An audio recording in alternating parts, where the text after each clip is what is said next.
So my name is David Chaplin, and I'm co-director of the CCTS Training Academy, and want to welcome all of you here for this mock study section. This has become a sort of annual event, and we try to alternate between a career development award and a conventional research type grant. This year we'll be reviewing an R grant.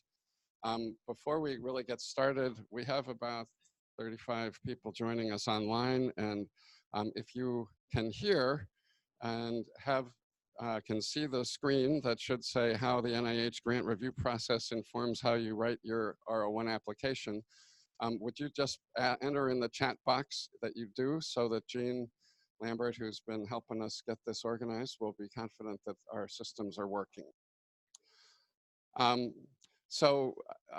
Firstly, before we get started, I want to really thank the review panel. That's a very special one. It has very experienced investigators who have experience using not just the R mechanism, but different types of contracts, different program project grants, a large variety of applications. And so while the discussion today will focus on an RO1 application, you don't have to feel like you can need to limit your questions to that mechanism alone.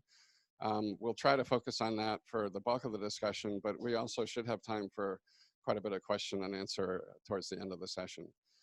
So I want to introduce the panel. To my right is Dr. Karen Cropsey, who is professor in the Department of Psychiatry. Dr. Emily Levitan, who's associate professor in the Department of Epidemiology, and George Howard, who's a professor in the Department of Biostatistics. So special thanks to Dr. Cropsey, who is taking multiple roles today. So she's going to be one of the reviewers, but she also wrote the grant that we're going to discuss today. And so that affords us a sort of special challenge and special opportunity. So the challenge is that we have to be on our best behavior when we give feedback about the grant, which we always are. Yeah, it's already funded. So she's got bulletproof vest on. Anyway, I really thank her for making her application available to discuss. And it has a number of interesting features that we'll be discussing along the way. She's gonna, in the middle, so we're gonna go through the process as if this was a conventional review of one application. Then that'll be the review of the first submission of the grant. It was not funded on the first go around, the traditional experience for an investigator. So she will be able to give us some of her thoughts about what she went through when she read the report from the study section, and then her thought process of how to respond to the review. And then we'll go through the review of the resubmitted application, just like a study section would. So I'm going to start out with just some comments about the review process. And this is predicated on the assumption that we have a very broad level of experience with the NIH system in the room and online today. So for those of you who are very experienced, I hope you'll be patient and tolerant while I go through some of this. It's really intended to be sort of just thinking about the process from the beginning for the general audience. When you signed up for this session, you were given a link to a short YouTube video that the NIH has prepared that describes the grant review process and how the Center for Scientific Review operates. But we'll talk about a little bit of that as well, but I won't go through that at all exhaustively, since I know that you all have access to that material. It's about a less than 15-minute video, and it's very well worth the time to take a look. So I hope you'll go back and do that if you haven't looked at it already. Okay, so I'm going to just remind you that there are a lot of different types of our grant mechanisms.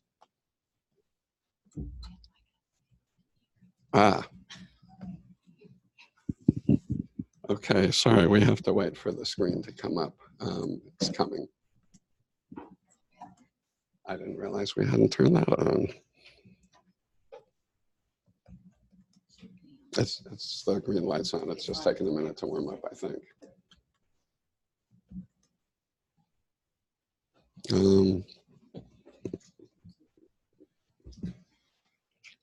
There it comes. Tail light.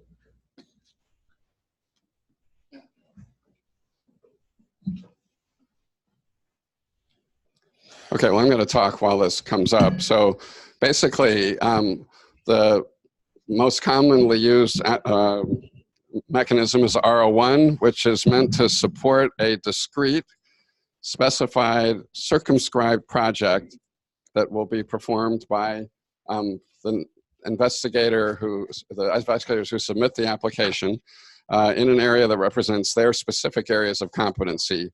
And it needs to be responsive to what NIH views as its mission.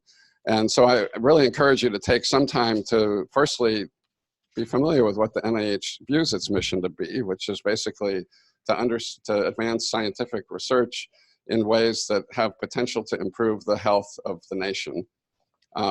And then realize that the grants will ultimately be funded through budgets of one of several institutes. And so to know the institute's mission as well is really important. And every institute at NIH has a mission statement that's very well laid out and generally encompasses all of the areas that they're going to fund. So I encourage you to take a look at that before you really formalize the idea you're planning to write about. So RO1 grants are generally 3 to 5 years of support. You can actually, they have a very broad budget range. If you use the modular budget system, which I believe is actually being used by a little bit less than half of applications nowadays, but for a period of time, almost everybody used the modular budget, which was $250,000 as the maximum budget. People thought that that improved your chance of getting funded to stick within the modular budget, but if you talk to the administrators at NIH now, they certainly pay attention to how much money you're asking for, but really the emphasis is on asking for the amount of money you need.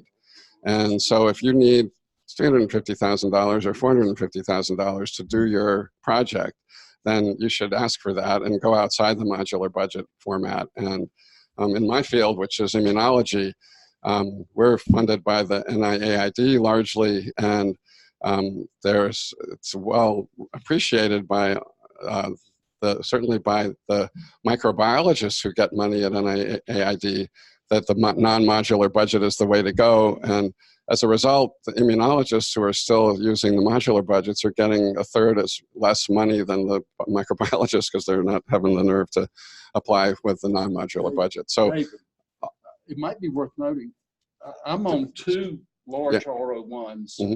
Regards is the smaller of the 2, which is a $38 million RO1.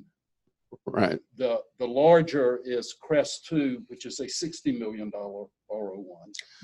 And so there is no There's no upper cap, right. There is a requirement that if you're going to ask for more than $500,000, you have to get prior approval to submit the application, and then have a discussion with the program officers and leadership in the institutes of why this is worth them considering, and they sort of have to have permission to submit.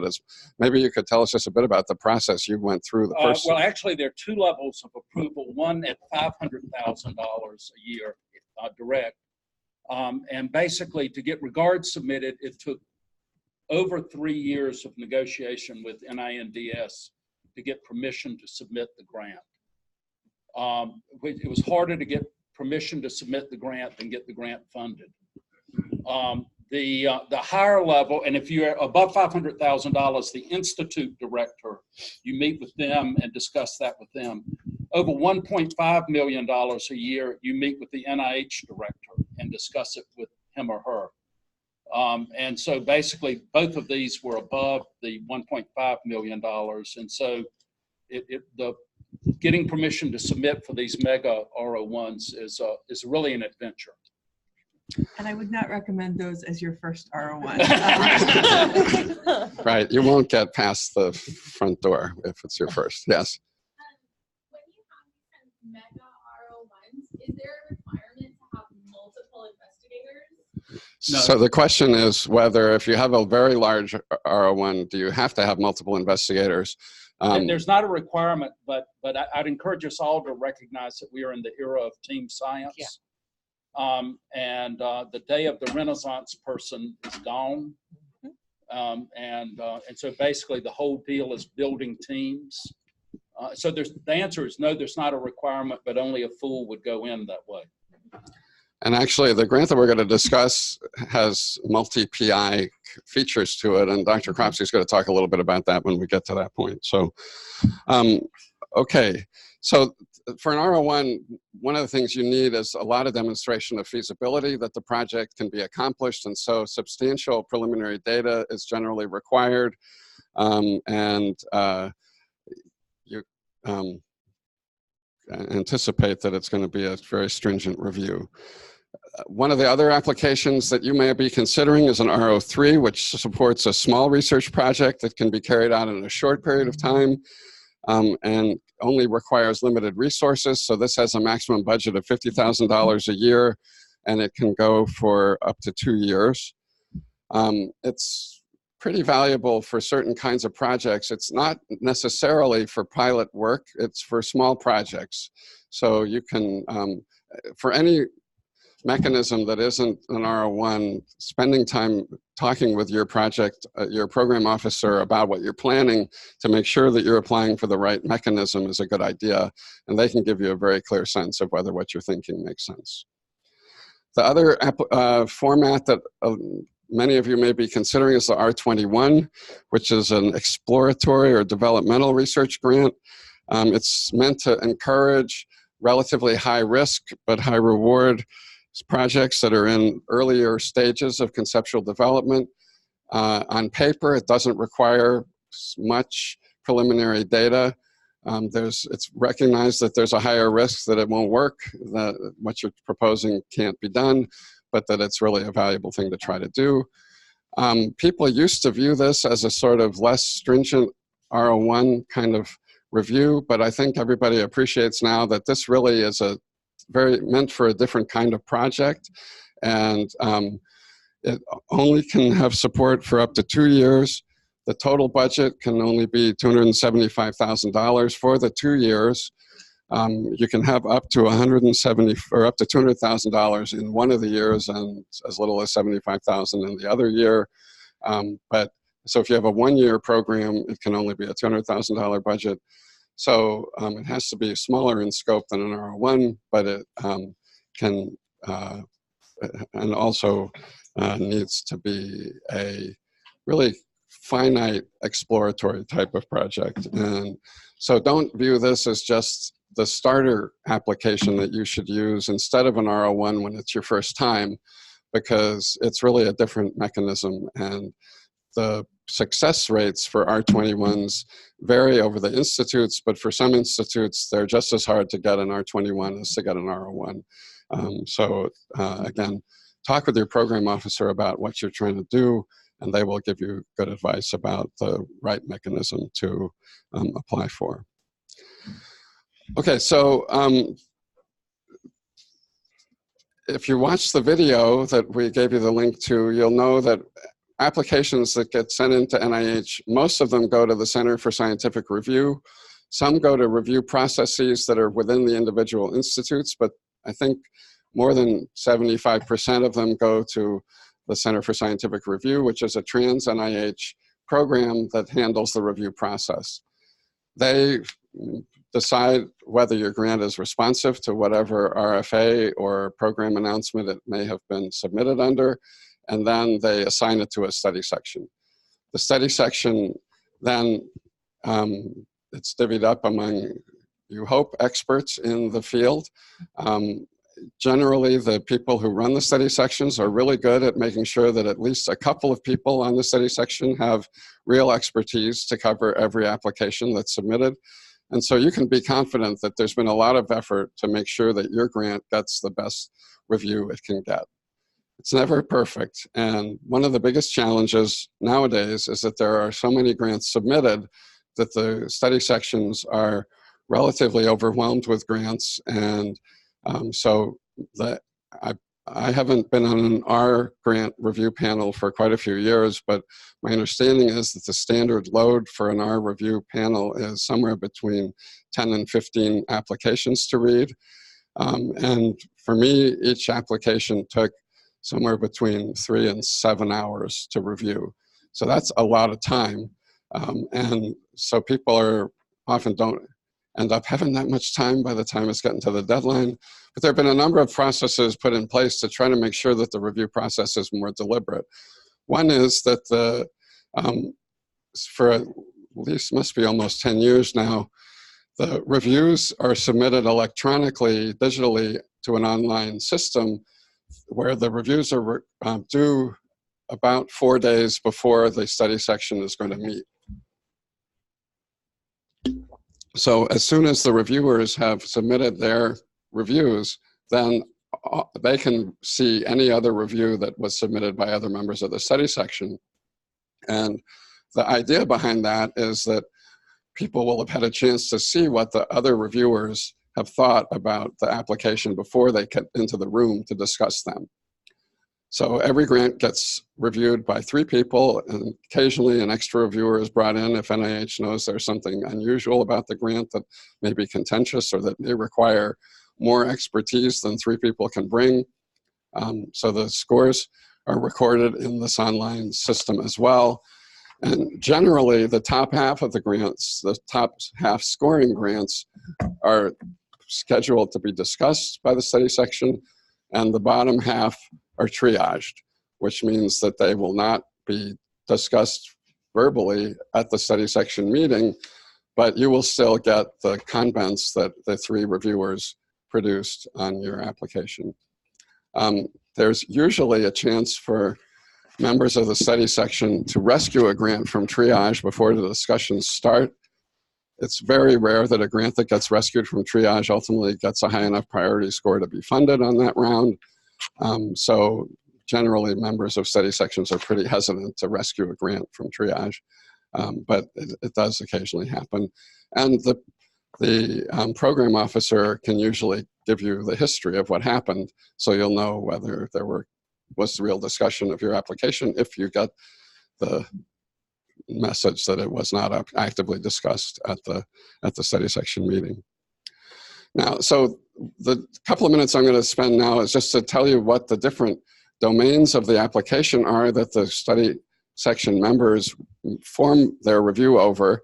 And the reason to do this is because they're really, although they don't maybe try to answer the questions that I'm going to pose as explicitly as I'm going to address them, these are the general areas where they're going to be looking for information.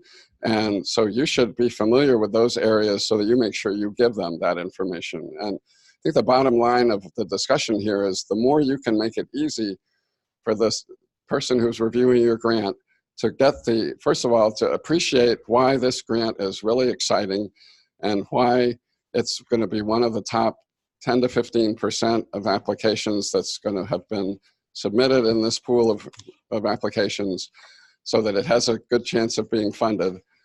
The more you can give them that information on a silver platter so that they can put it in their review without a lot of work, the better off you are. And that means sometimes using words like the innovative feature of this grant is, so that they can just copy that out of your application and put it in their review. The significance of this work is. So we'll go through what the different areas that they're going to be commenting are really briefly so that you're familiar with those. So there are a number of scored components of the grant.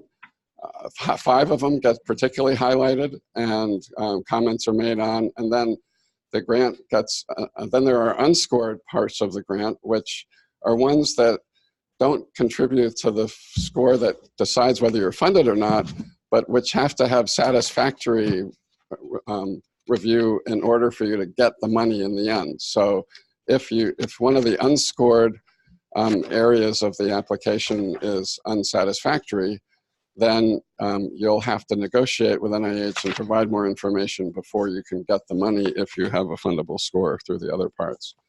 So there are the individual criterion areas, which we'll talk about in a minute, but then ultimately what matters is the overall impact score that your application gets.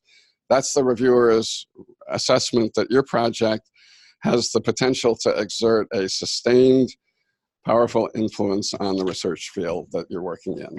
So that's what you're trying to convince people of, is that this is an area that's not just a flash in the pan. This is something that's going to be important over time, and it's going to change the way other people think about what they're doing and make them more successful scientists. So that score generally is based on the criterion scores for the areas we're going to talk about next, but it's not an arithmetic mean. It's, for me, mostly, you'll see what the different scoring areas are, but for me, the approach weighted heavily in what the overall impact score was. But again, no one area totally dominates the numbers. So the reviewers are required to talk about the significance of the project. Does it address an important problem or critical barrier to progress in the field? Is the prior research that serves the key support of the proposed project rigorous? And this is a particularly important area, so I think all of you have been going through rigor, reproducibility, and transparency training. That's really in response to the NIH's desire to be sure that all of the science that is funded by NIH is rigorous and is based on good methodology, good statistical evaluations, and uses the best tools possible to get the best answer. And then if the aims are achieved, how will this change the science in the future, either science or the practice of medicine? And is the scientific rationale for the experiments well supported by preliminary data and information that's in the literature? So this rigorous here is a word that needs to come out a couple of times in your application specifically, so that the reviewers will recognize that you've paid attention to the requirement for rigor, reproducibility, and transparency. The next scored criterion, so the score is just, by the way, I think you probably all know this, but your score goes from 1 as the best to 9 as the lowest scored, or NR, not recommended for funding, which is basically the equivalent of a 10. So NR is no number, but means it's really not recommended for funding. That happens pretty rarely in study sections. I would say that most of the scores range between 1 and 7. If somebody really wants to make you feel bad, they give you a 9. Okay, the investigators get scored, and how well is the PI or the PI team suited to the project? If you're an early stage investigator, do you have the appropriate experience and training to do the work that you're proposing? If you're an established investigator, do you have a demonstrated track record and evidence of ongoing accomplishments? So one of the things that means is that you need to keep writing applications regularly once you get into the system, so that you show evidence of ongoing success. The grants themselves are certainly not the only thing. Obviously, how the study section is going to recognize whether you're successful or not is largely based on the papers you publish, but the grants that you get also feed into this in an important way. And then does the team, this is an area where the reviewers will talk about your overall team. So not just the PIs, but co-investigators and other people who you've brought in to make the work be truly effective and to satisfy the rigor reproducibility issues. Is the work innovative? This is an area where a lot of people have trouble knowing how to talk about how innovative their work is, because most of us use conventional techniques, and often the innovation is in the way you're framing the question more than in the way you're trying to do the science. And so don't be afraid to talk about the innovativeness of your work in terms of why this is an important new kind of way of looking at a problem that is going to open the potential for better answers.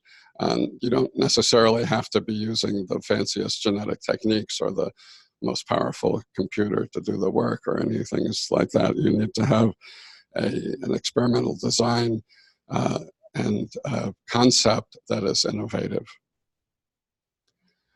Then the approach. Now, this is the area where most of the discussion in the grant will focus on exactly what you're proposing to do? Hey, Dave, David? are you gonna Yes. take questions? Oh, sorry, I didn't see. Yeah. Yes.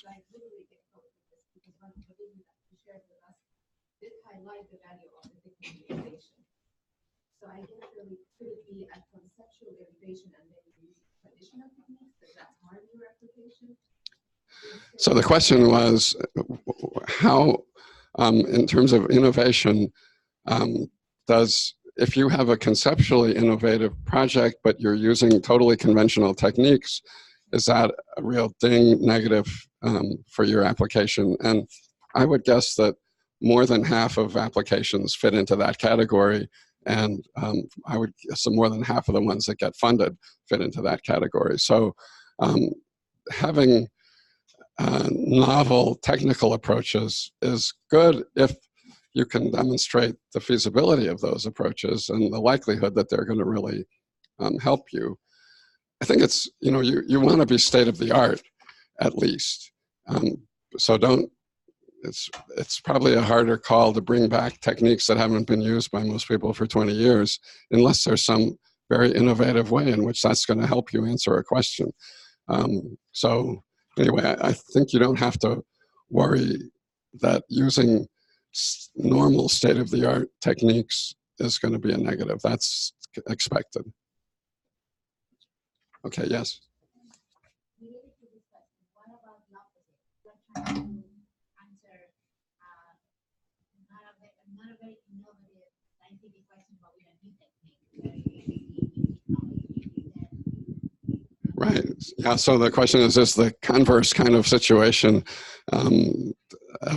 a problem? If you are trying to answer the same question that a lot of people have been trying to answer for a long time, so it's not a particularly innovative question, but you're bringing novel techniques to it, is that a good strategy? As long as the question's important, I think that's totally fine. If the question has become sort of moot because the field has moved beyond that question and you're just trying to mop up something that you view as an important bit of the foundation of the field, if you can't convince other people that it's very important and significant, then the lack of innovation in the question will be an issue. But if the question remains significant and you have new techniques to address it, that's great. So, yes.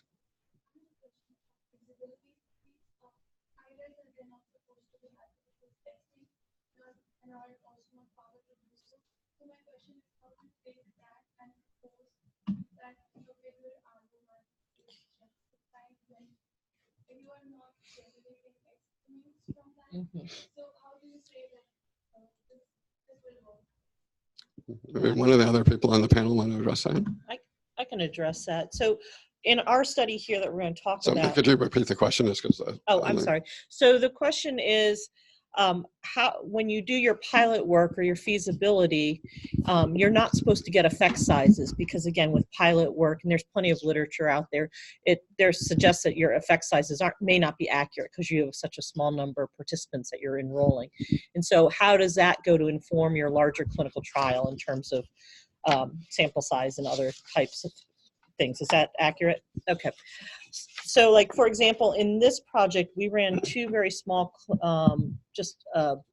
projects. One was a randomized, and I think we had 100 people, 50, which is not very large when you look at how large this clinical trial is that we proposed. And then the second one was really just a one-arm, but more testing feasibility. And so I think you talk about a lot about feasibility, whether you're randomizing or not. And the questions that in a clinical trial like this that go to feasibility is, can we recruit? Can we retain? Can you start to see some sort of signal in the right direction? Can you implement all the procedures that you want to implement? Will people do the things you ask them to do? Those types of questions, and you really want to highlight that you're going to be able to recruit in a timely manner, that you're going to be able to retain these participants, that they're going to be able to do the things you want them to do. And so that's kind of the focus that we went with. Do you guys have anything to add to that? No, I completely agree. This is an unusual grant because one of the pilot studies was a randomized trial that was significant for the primary outcome of interest for this study. Mhm. And so this is a very unusual situation. You don't normally have randomized clinical trial data that are pilot data that are significant for the outcome of interest, Oh, it was significant for one of the outcomes. It wasn't necessarily. the primary outcome of interest. Mhm. Right. Did that answer your question? Okay. Okay. So I don't want to, I'm taking longer than I meant to on talking through these slides. So I'm not going to read everything on here, but I really want to encourage you that if you are applying for a standard, you've got a great idea, you submit your RO1 and it's not in response to a particular request for application, there are still blanket program announcements for each of the institutes for our grants for an RO1, and you should look that up. If you can't find it easily, send me an email or any of the members on the panel, or talk to your program officer and they will send you the information. And within every program announcement or call for applications, there is a section that describes the review process. And in the review process description, it describes what the reviewers are going to be looking for.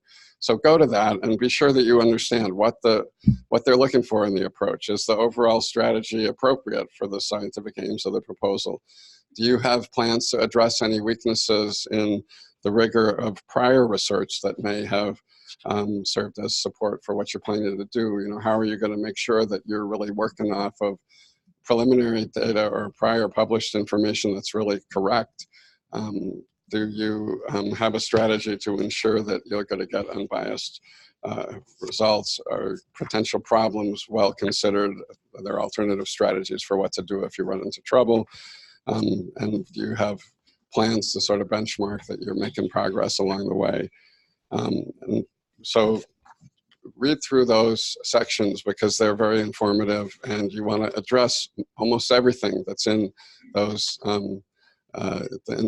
the description of how the review is going to be conducted, to be sure that you don't leave areas where the reviewers think you haven't considered things you should have.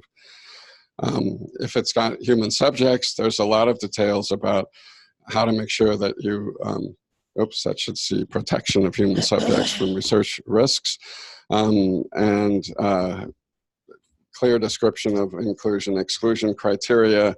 There's a strong requirement, unless you have a very specific reason not to, that you study both males and females, that you study people across the age spectrum, that you study different racial backgrounds, unless you have a very clear reason not to. And then there's a lot of discussion of study design to make sure that you have justified the design you're planning to use. Are the primary and secondary outcomes appropriate and really relevant to the hypothesis you're going to test? Be sure that you articulate a clear hypothesis. If you don't do that, you're really handcuffing yourself, because that just the articulation of a hypothesis that's going to be tested gives the reviewers a clear recognition that you are prepared to analyze whatever results you get in an unbiased way to try to address whether the hypothesis So David, I is will correct. break in here. There's hypothesis-driven research is not actually required by the NIH. No. And there are certain cases where you might want to do a more sort of infrastructure grant through the RO1 mechanism. I think it is a harder sell when you're at study section. So some of the big grants, like Save Regards, could probably go in as an infrastructure grant, say, okay, our aims are really to, follow these individuals and to collect all of this data. But that generally doesn't review quite as well, though a good program or scientific review officer, the person who runs most of these meetings, will tell you you're not supposed to ding them for not having a hypothesis. Mm-hmm. Right. Yeah, there are a number of things where the study sections know what the NIH's policies are. My experience is that there are things they like and things they don't like, and it's the fact that NIH says this shouldn't be a factor. It is a harder sell to, but it's not impossible. So if you need to do a pretty much descriptive study to get data to be able to do something later or to set up infrastructure for future work, that's certainly no reason not to apply for funding to NIH for that. Okay, then you need to describe why the place where you're doing the work, which often now involves more than one site, why those are good places for the work to be done and why they actually are a real plus rather than potential barriers to the work being accomplished. And be explicit about that so that it's, there's not concerns that because you're proposing something that's big and goes over several different sites, that reduces the likelihood of success. Rather, you need to make the case of why it's crucial to the success and actually is a real strength of the application. And make sure you highlight the unique features of the environment you're working with, the study populations you have access to, the collaborative arrangements you have opportunities to take advantage of. So those are the scored criteria that get an individual score that'll show up on the summary statement that you see from the review. There are additional review criteria that don't get a number themselves, but which go into the calculation you as a reviewer make for the overall impact, and those include protection of human subjects, inclusion of, is there appropriate inclusion of women, minorities, and individuals across the lifespan? If you're using vertebrate animals, is their use well justified and ethical? Use of biohazardous agents, and then if this is a revised application, a renewal of a previous grant, those aspects go into the final overall impact score, although you won't see a specific number on the application for that. There are additional review criteria that don't go into the overall impact score, so people from foreign institutions can apply for NIH money. If you're doing specific select agent research, there's a lot of regulatory things that have to be satisfied before you can get the money. If you need to have a resource sharing plan, so the things that you may generate can be shared appropriately through NIH policies. If you don't have that, it shouldn't affect your score, but it means that you'll have a lot of paperwork to do between the time when you hear that your funding is recommended, but that you can't get the money until you have an adequate resource sharing plan. There's a whole section now on a specific page you fill out for authentication of key biologic or chemical resources. And then there's discussion of the budget.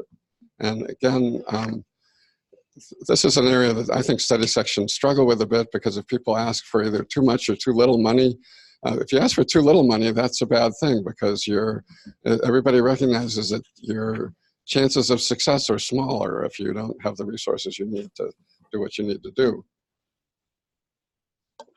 If you ask for money that you don't need, you get dinged for that. And there's times when study section said if they'd asked for $100,000 less, I would have given them a better score. They're not ever supposed to say that, and the review administrators won't let that kind of wording be said, but it does, I think, go into people's thinking a bit. So you want to right size your budget to what you're trying to do. Okay, and then I'll stop talking now and we'll get to the review, but just remember that what these questions are that the reviewers are trying to address as they go through the process. So put information where the reviewers are going to expect to see it. Have a section that's called significance. Have a section that's called innovation. Everybody has the approach section. Have an investigator. Well, if you have specific issues about the investigators that you want to bring up, work that into your, either into your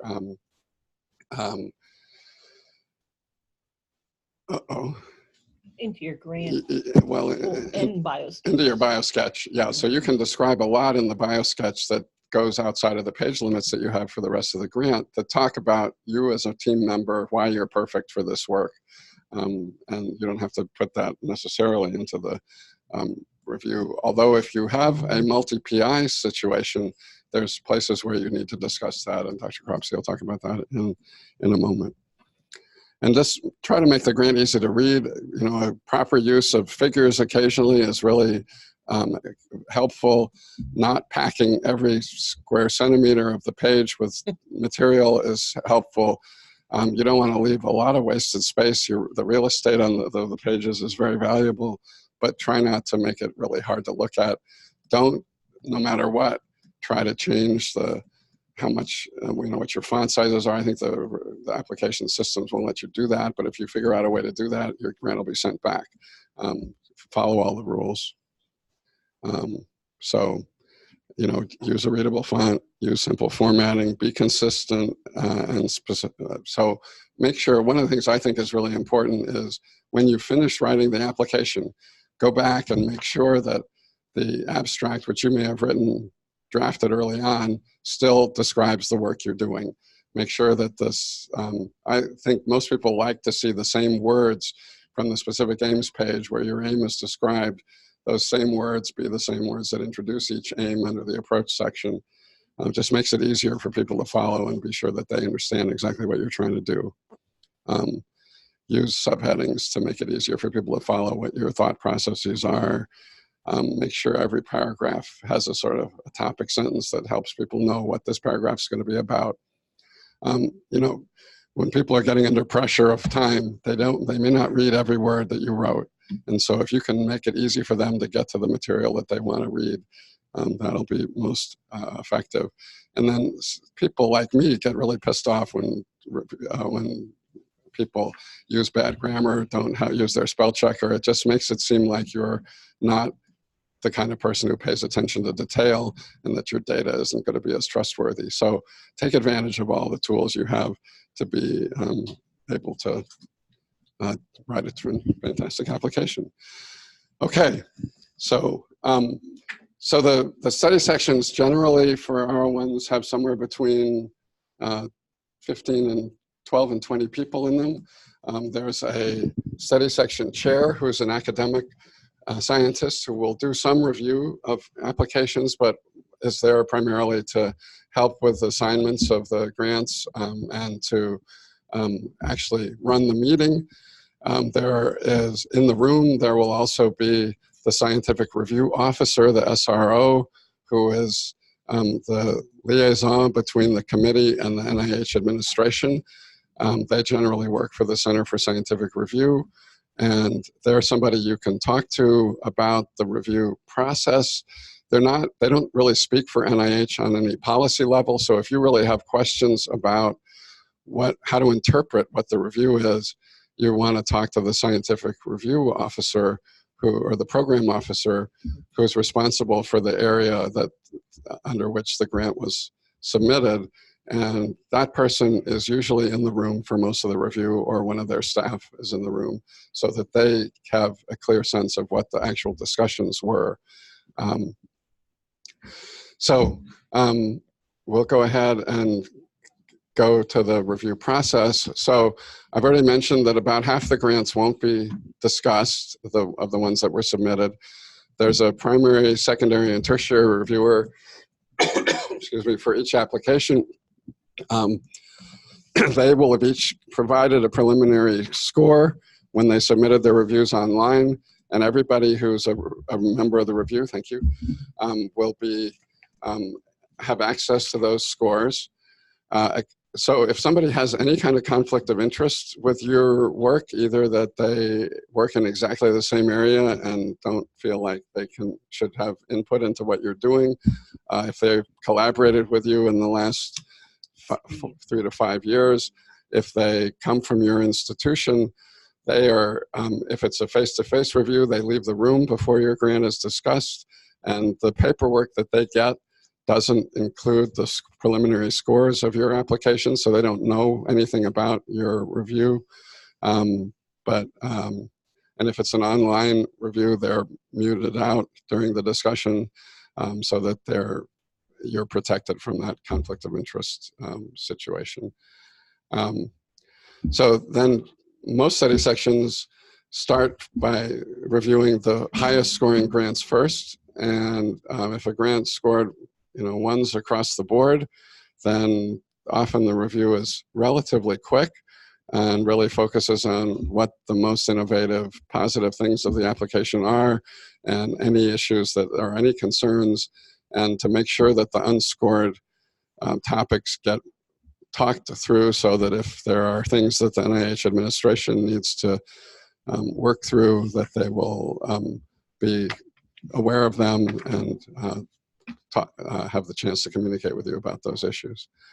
And then as you work your way down to grants that are closer to the point where it is not a shoo-in that they're going to be funded, then there's more discussion and more back and forth.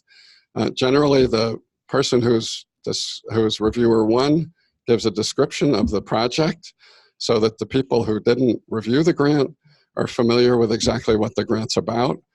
Everybody in the room is going to give a score, and everybody in the room's score counts equally. So it's really important that everybody understand what you're doing. And in that regard, people tend to turn to the specific aims page when a grant's being discussed if it wasn't one of the ones they reviewed, and they read through the specific aims as the grant's being discussed. And so that they may go and look at specific data, preliminary data, if the reviewers point them to that. But what they're really going to see most is the specific aims page. So that page really needs to be the best it can possibly be. And I encourage you to make sure that you've showed your specific aims page to several colleagues who are both expert in your area and more reflective of the type of general scientific expertise that'll be on the study section, to be sure that they view it as easy to look at, easy to read, easy to understand, and that they think it conveys why the project's important, exciting, significant, and that there's a little bit of sense of why it's innovative, so that the people who have seen what the three assigned reviewers' scores are, but haven't read the whole grant, will have a little more information to be able to help them score your grant at the better end of the scoring range among the three people that are going to be talking about the application. So one thing I would add to that, most study sections will group the RO1s, so they go in reverse order, so the highest scoring grants first, but the study sections will start with the new and early stage investigators. And for those new and early stage investigators, you're told as a reviewer that you should expect less preliminary data, and that you should judge not necessarily accomplishments, but more, is the environment supportive? Does the principal investigator have sort of the infrastructure and mentorship and support that they need to successfully do that grant? So the top half of those will be discussed, and then the top half of the established RO1 investigators, and then R21 and RO3s. So one of the other reasons why RO21s and RO3s are not necessarily the best starter grant is because you don't get that benefit of being a new or early stage investigator for those types of smaller grants. Great, thank you.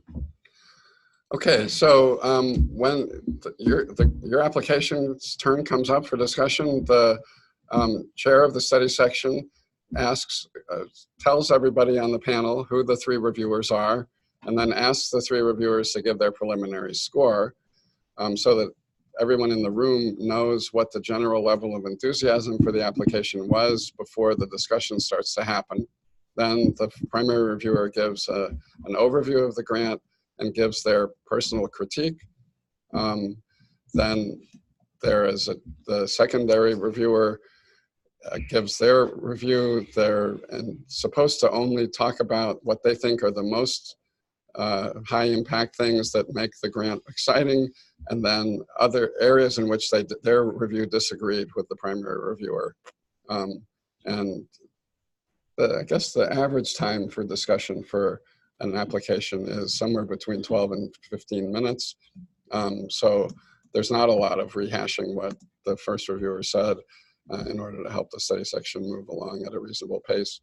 Generally, the longer the discussion goes on, the worse the score gets. So you hope that everything comes through really clearly and goes through in a hurry.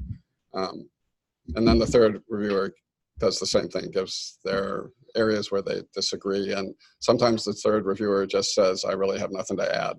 I think it's a terrific application, or they don't necessarily have to say a lot. So one other thing, I'm sure this won't happen in this review, but occasionally a reviewer will say, this work is just so significant, it's really got to get funded. If the F word comes up, the administrative person in the room is supposed to say right away, I want to remind the study section that it is not the study section's job to make any funding decisions. The study section's job is to assign a priority score to the application, and that the NIH will decide who gets the money or who doesn't. So there's never supposed to be discussion of the F word.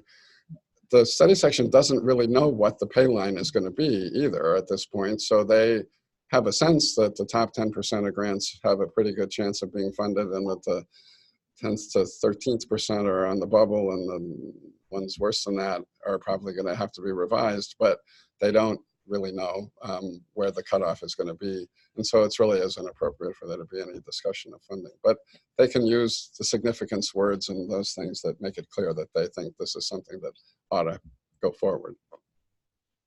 Okay, any questions before we get started? Okay, so the 3 reviewers, so I'm going to pretend that I'm the study section chair. If I put this hat on, it means I've detected something that there needs to be NIH oversight of, but I hope I'll never use that. It's sort of grody. The reviewers for this application, which is entitled Effectiveness of a Smoking Cessation Algorithm Integrated into HIV Primary Care by Dr. Karen Cropsey, Heidi Crane, and Connell O'Clerig.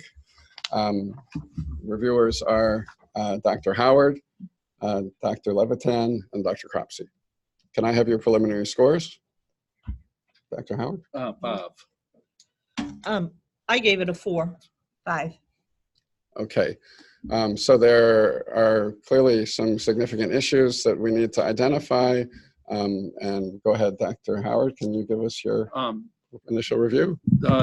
Very quickly, this is a randomized clinical trial of 600 people. Primary outcome is attempting to stop smoking at 6 months. The intervention is I've never been able to say this word, but algorithmized approach for applying different stop smoking therapies over a 12-week treatment period. So 12 weeks of treatment stops, and then the assessment of stop smoking is over 6 months. 600 people, 300 equally randomized in each group.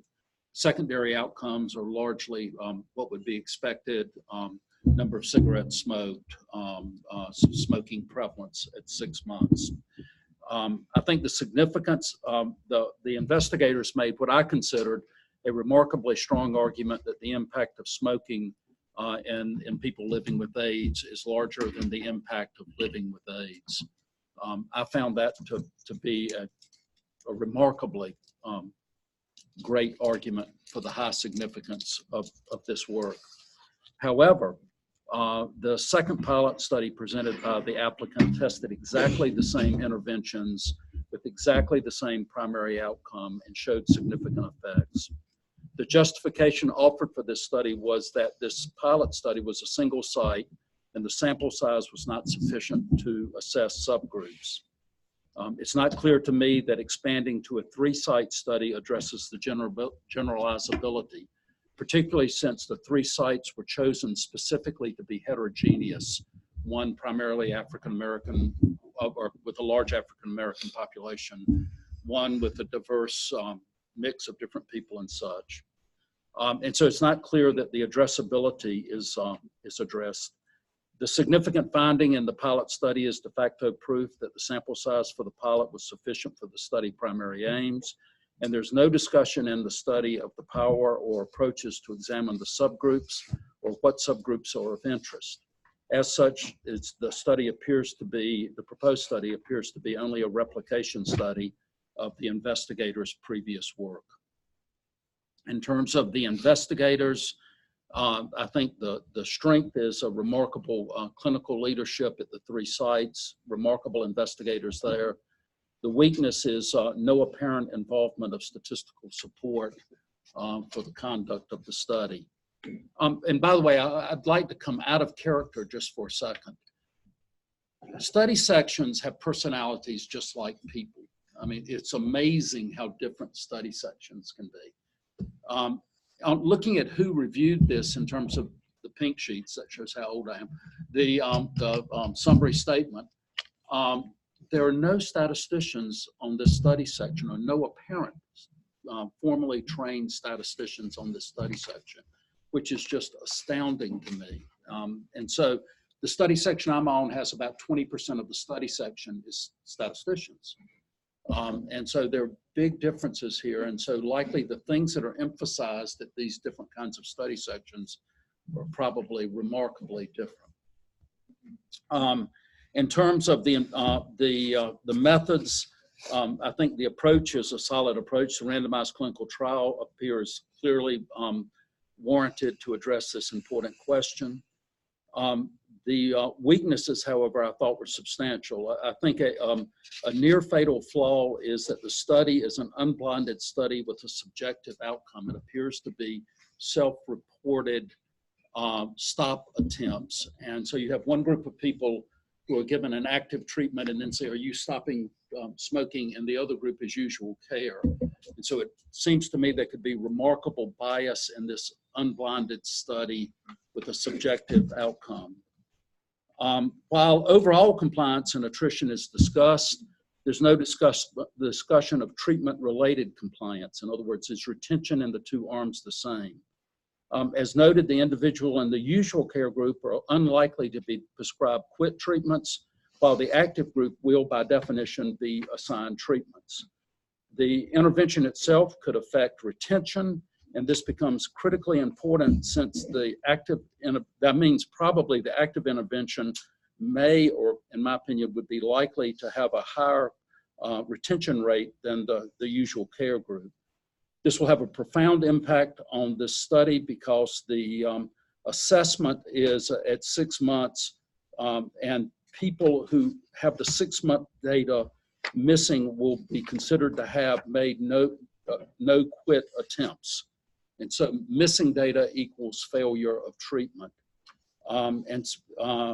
In a closely related issue, there's a lack of state-of-the-art approaches for addressing missing data, such as multiple imputation and inverse probability weighting.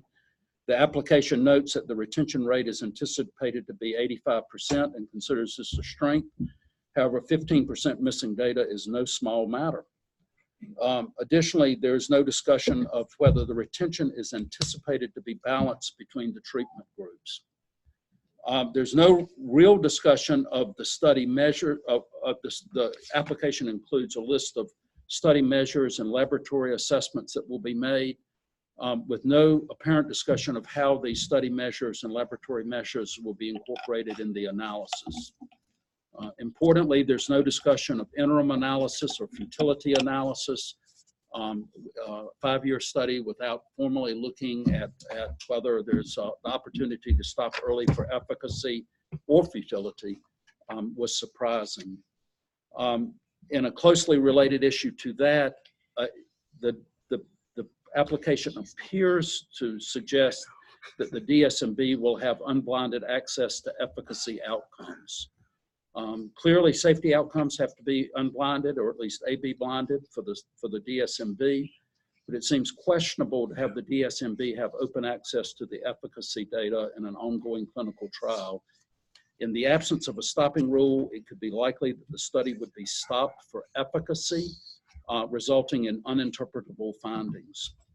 And then finally, the same people are treating both groups, and it seems as if contamination of treatment could be an issue. And so a number of those I consider major shortcomings. Okay. Okay, thanks very much. So reviewer 2. So I agree with a lot of what reviewer 1 said. I see some of the strengths that Dr. Howard highlighted as well. I guess I had a little bit more concern about some of the implementation aspects of this. I thought that specific aim 3, for example, where it's focusing on HIV outcomes, I thought that was really kind of a stretch. I don't feel like they made a really great argument about how smoking impacts specific HIV outcomes as opposed to just general health outcomes. So I want to see a little bit more about that. Also, I don't feel like they did a very good job of explaining how this lack of an algorithm really impacts people prescribing pharmacotherapy. So I thought that was an issue. I also felt like the real world, coverage of insurance for these medications could be an issue. So if someone doesn't have insurance or it won't cover a specific thing that the algorithm recommends, I thought that was a problem. I also wanted to see a harder outcome than 24-hour quit attempts. I wanted to see, actually quitting, because that's where we know the main health benefits are. I also was wondering if providers would actually really want to prescribe these medications if a patient says, you know what, I'm not ready to quit right now. And the algorithm has the provider prescribing NRT for that. And so I'm not really sure that that is going to work out. I thought the investigative team was strong. I thought the innovation was nice. Although, again, I had some concerns about how the algorithm would be integrated into the EMR, and if that's really something that's really that innovative at this point, since we're talking about all standard smoking cessation medications. Let's see. Again, I think that's pretty much it. I didn't have any problems with human subjects. I thought all of that looked fine. Okay, thank you. And reviewer 3? So I largely concur with the reviewers 1 and 2. I would like to clarify that this is not people living with AIDS. This is people living with HIV.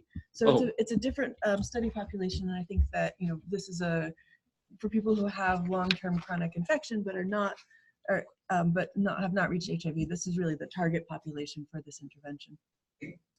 I would also somewhat disagree with reviewer 1 about the need to conduct this study in more clinics, even though the initial pilot did show statistically significant effects.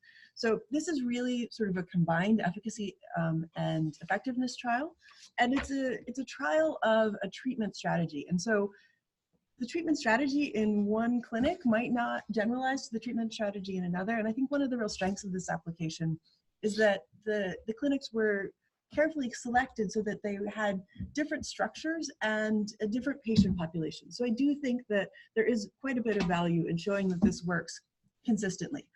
I do agree that more attention should have been paid to site effects and to effects of heterogeneity of the study population. It's a really diverse population, which is a strength, but it is not, I think, as well, that heterogeneity is not as well utilized as it could be. I think part of this is potentially some weaknesses in the investigative team.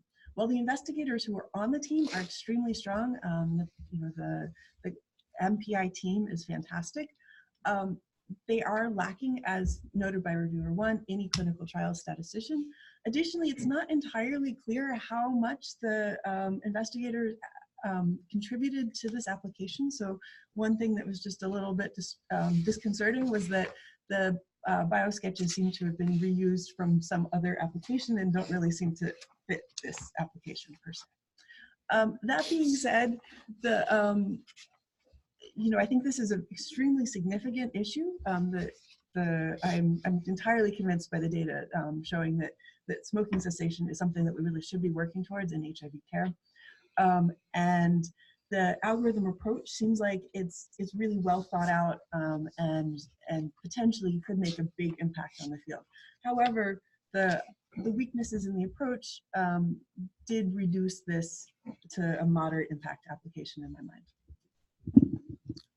Okay, so I'm going to step out of my role as the study section chair and just, so at this point it looked very much like this, there wasn't going to be a move to improve the scores based on all these discussions. I want to just make the point that you can see that the reviewers don't agree with each other on everything.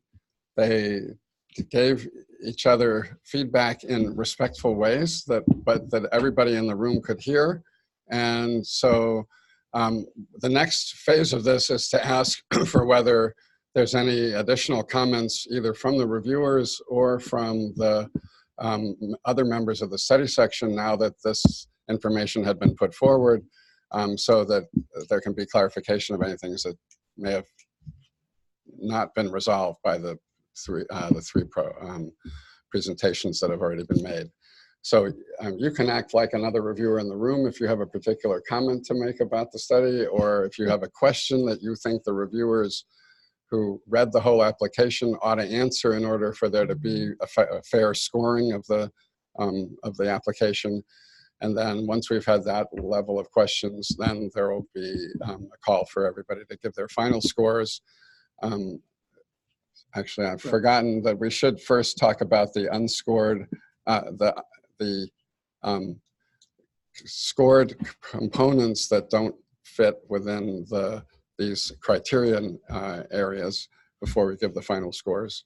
And then after the scores have been made, we'll call for discussion of any budgetary concerns or concerns about the other unscored sections of the application.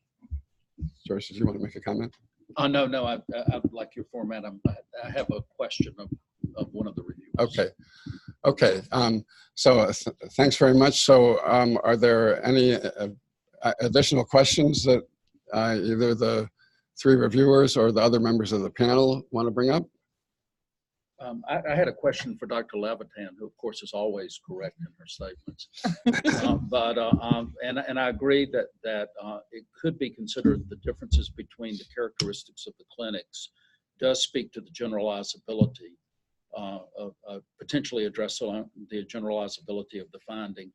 However, for that to be meaningful, it seems like what you're proposing is an interaction test for treatment differences between clinics.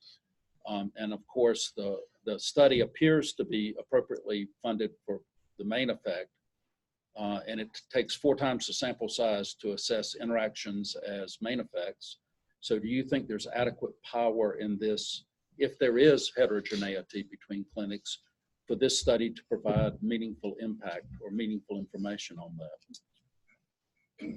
In a statistical sense, no. I think, as you say, they don't propose to look at interactions between the clinics and the intervention.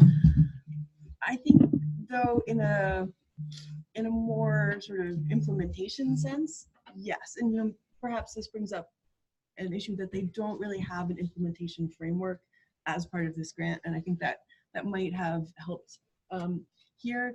But if you see that, okay, yeah, this works great at Fenway and UAB, and at Washington it flops. I think that but without the adequate power for interaction, you could be declaring this to be not generalizable, when in fact what you're seeing is spurious differences between the clinics, and you could kill a powerful potential intervention. So I'm not talking about in a statistical sense. So I'm a numbers person. I like the numbers and the stats. But I think that you could learn something from a more qualitative approach. So if this doesn't integrate with the Washington EMR, say, and you see that I think you could learn something even without the power to evaluate that. I think you get to some of that in AIM-2, where you're looking at the provider. Provider knowledge and comfort. And while they don't, again, this is something that they could do and haven't actually done, but they could look at, for those outcomes, for sort of the more acceptability, feasibility outcomes, I think there you might have the power to look at clinic differences. Okay, any other questions or comments from the panel? Yes. Good question for reviewer number 1. I was trying to follow your rationale about the issues with the interim analysis. If the DSMB had to stop the trial looking at efficacy results based on efficacy, those results would then not be. If you stop a study, it's perfect. A DSMB is charged with ensuring the safety of the study. It is sometimes also charged with monitoring the efficacy to see if it can be stopped. 2 radically different concepts. Without a stop, it's traditional, although every DSMB is different. It's traditional. Let me say, when I'm on a DSMB, I will decline to see any efficacy data at any point other than when a formal stopping rule is in place for me to look at the efficacy data. Because if I know the efficacy data, and if I stop the study for efficacy, not safety, but efficacy, the p-value at that point is completely uninterpretable and should not be published.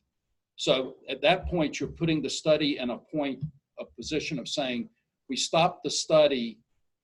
It looked like some good things were happening or some bad things or good things weren't happening, but I can't tell you what the p-value is because at that point it is literally uninterpretable.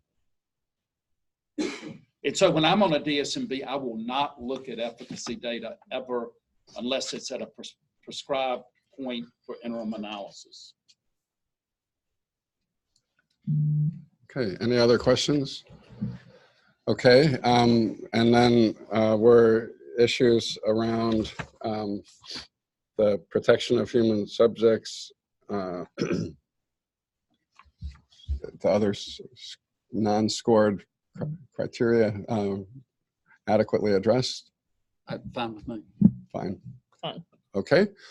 So what I heard was enthusiasm, a lot of enthusiasm for the general goals of the proposal, some substantial concerns about the way the study is structured and the opportunities for data analysis are organized, with a general enthusiasm range of 4 to 5.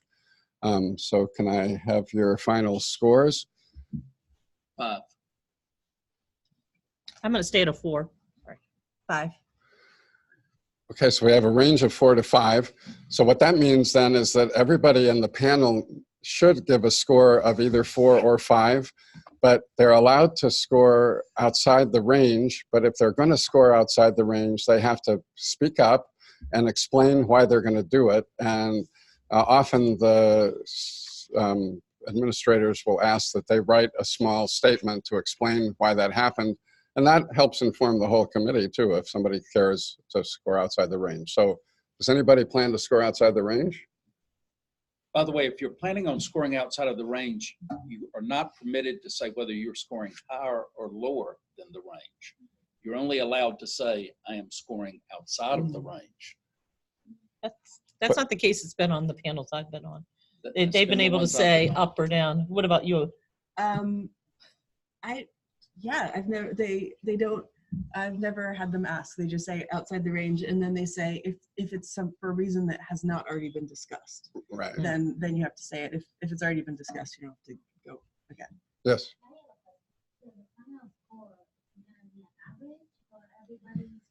Including your score. Yeah.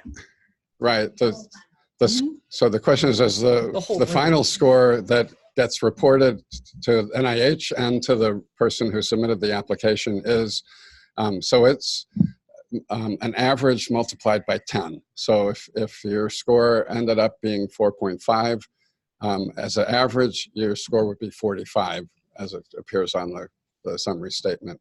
And it'll be the average of everybody in the room who's scoring, or everybody, if it's a conference call, everybody who is allowed to score. So if you were somebody who had a conflict of interest, of course you don't get to score it, but it's the average of everybody. So that's why it's crucial that you've provided enough information that the people who just listen to this discussion can make a reasonable decision about whether they want to use the 4 number or the 5 number, because it makes a difference in the end.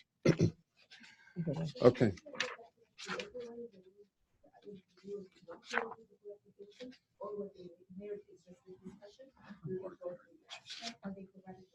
They have access to the whole application, but they generally haven't had time to read it. And so they can read the abstract, they can read anything they have time to read. They can have read the whole application ahead of time, and occasionally somebody from the group will speak up and say, you know, I wasn't assigned this application, but it's an area I'm really interested in, and so I read the whole thing closely, and here's my opinion. And they can have a big impact on the overall discussion. So that's not common. Right.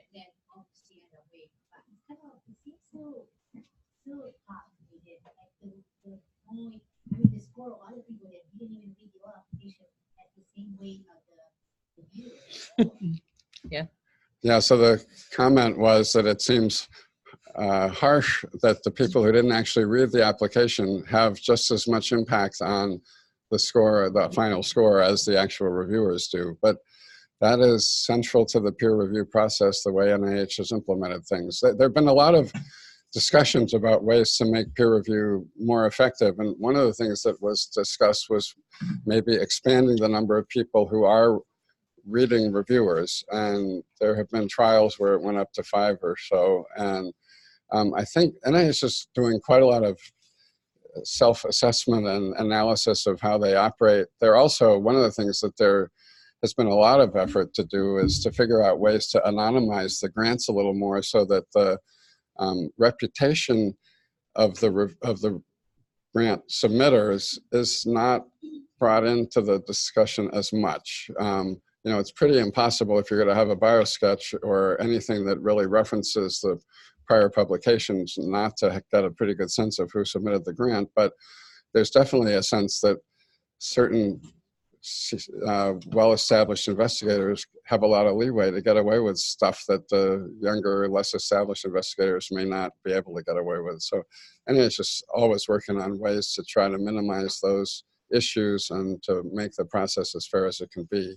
So I think the fact that everybody in the room gets to vote, as long as it's applied across all the grants, it washes out pretty much in a fair way. But it absolutely, who is your reviewer number one, and how effectively, you know, how much they care about the application, how passionately they speak on its behalf, how much they really highlight all of its strengths in really a way that grabs everybody's attention is important. And there are reviewers who, you know, so when you get your pink sheet, if you took a look at what we passed out ahead of time, you'll see that there's the list of the members of the study section on the back. And people will go through and they'll have, first of all, they'll have a pretty good idea of who it was who got assigned their application. They won't know for sure, so they can't go TP that person's lawn until, you know, on a hunch. But they also know people who they wouldn't want to have been the person speaking for them, because they just know they don't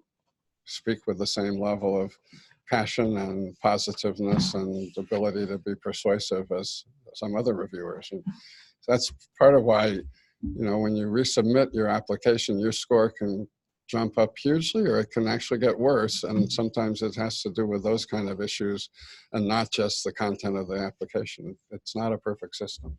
And you do have to be, I think, both good and lucky. So if you look at the summary statements, the issue about not having a clinical trial statistician is not in there at all. That's something, you know, if I was reviewing that application, you know, that's one of the first things I saw. I was like, that seems a little worrisome to me. But, you know, this study section, their reviewers. Yeah, it would be inappropriate for me to say what I'm getting ready to say, so I'm not going to say it. But a lot of this in review are unions. Like I'm a member of the statisticians union, and it would be inappropriate for me to say the very first thing I do when I read a grant is flip through the bio sketches and find the statistician, and try to find out whether I'm at ease with who is managing the data and who is doing the analysis. And if it's, you know, my good friend Bill that I haven't published with in the last 3 years, otherwise I'll be in conflict, but I've known him since I was academically a child, then I either explicitly or implicitly become more forgiving. If I read a grant like this and there's no statistician on it, I've become suspicious. And there are lots of unions. There's a geneticist union. And there are other unions. And so I think it would be inappropriate for me to say, you ought to think carefully about who is on the review committee, and do you have the union members that you need on the grant to make sure that you don't. There's write a grant on neuropsychology, on psychological outcomes, and don't put a psychologist on it. You will be murdered. You will be murdered. And so, you know, to not have if I'm doing cognitive functioning and I don't have a psychologist or neuropsychologist, I can be using the most well-established, you know, battery ever done, and it will not review well. Well, but I think that's important, though. You have to have the adequate expertise on the grant. I mean, if I do a pharmacotherapy study and I don't have a physician, I'm also going to get killed on it. Right. So, I mean, we're talking about adequate expertise as opposed to sort of the, I don't know, more of a in with a certain study section too. Yes. I have a question. So you say that the average is multiplied by 10. This average can include, includes the three regulars, but also potential scores from all the other people in the study section. I mean, can they raise their hand? Do they all raise their hand? Do they all give a number? Or just those that say, I'm outside the score? No, everybody's on the panel provides a score, and their score counts as much as everybody else's. I would say that probably less than 20% of the time, anybody says that they're scoring outside the range. So if they reach outside the range, they don't have to say how much, but they write it and submit it? Right. Correct. It's done online. Yes, Yeah. so there's an It's all done Or online. both. They do system for both a lot Right. of times. Second question is, once this magic number multiplied by 10 pops up, the NIH takes all of these ones from the study section, makes statistics on it, and calculates a percentage from which they say, well, the payment is this one. And it can be more than just one study section. They'll combine across CSR study sections. So even though you're maybe top 5 grants, you think, oh, that should get funded. They may not, because based upon all of them put together. And the other thing is that the study sections will often cover more than one institute. So I actually was on Right. study section yesterday, and there were grants from heart, blood, and lung, cancer, environmental health sciences. So I mean, aging. So there was, a pretty big breadth of grants. So, the grants from the study section will be percentiled, and they do over a couple, and that's because, as George said, there are sort of personalities. So some study sections tend to score higher or lower, so they percentile them. But the pay lines are going to vary by institute, by whether or not there's sort of a dedicated pot of money, and then also program officers have some discretion in terms of what they want to fund.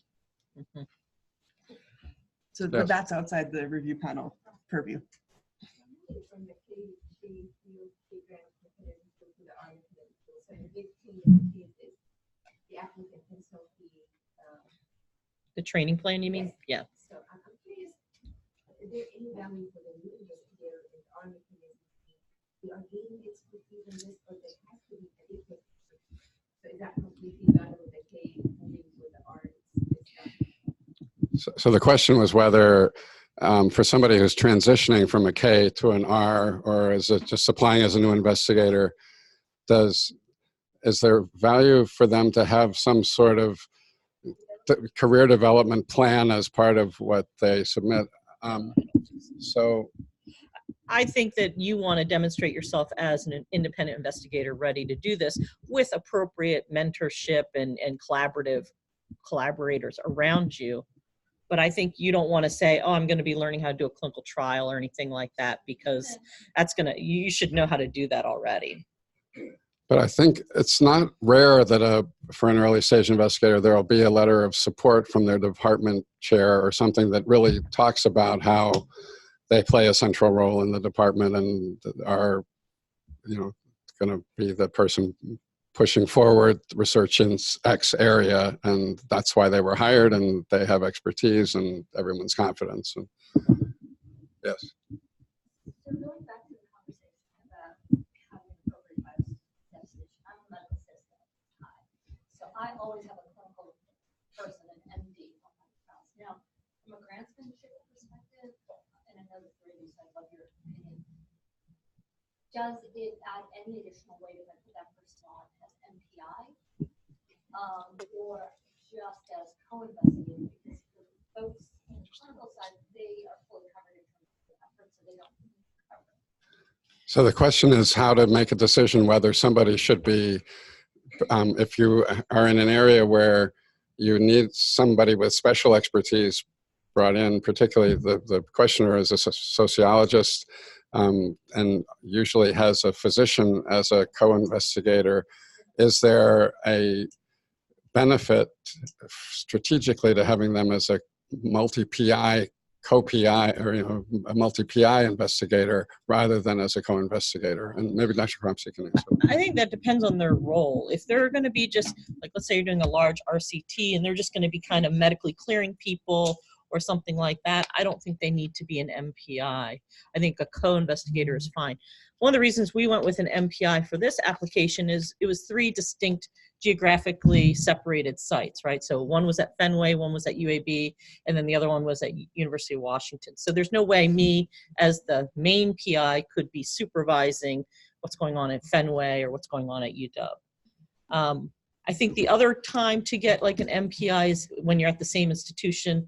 Like, let's say you're going to do an addiction and pain study. Well, I'm an addiction person, but I'm not a pain person. But if we're looking at both as sort of the outcomes, then I would bring on someone to be an MPI, for example, with pain, or an imaging study. And I'm not an imager, but Yeah, supporting Karen's earlier statement, I think what's needed is evidence of involvement. Mm-hmm. And I mean, so to me, particularly for the statistician, if you read it and if you read the grant and sort of a lot of things aren't there, then having a biosketch means you have the biosketch, and so I don't think you need to be a multiple PI. I think there has to be evidence of involvement. Maybe could you address, so one of the things that I think does come up sometimes is that people work within a center, for example, where there's a statistical core, and people use the core to help them design the study, but they may not feel like they have one person whose biosketch they would put into an application. How they massage that situation in a way that plays favorably to a review panel that has a hardcore statistician who's looking for a person's name to tie to the review. Are you asking? Yeah. Okay.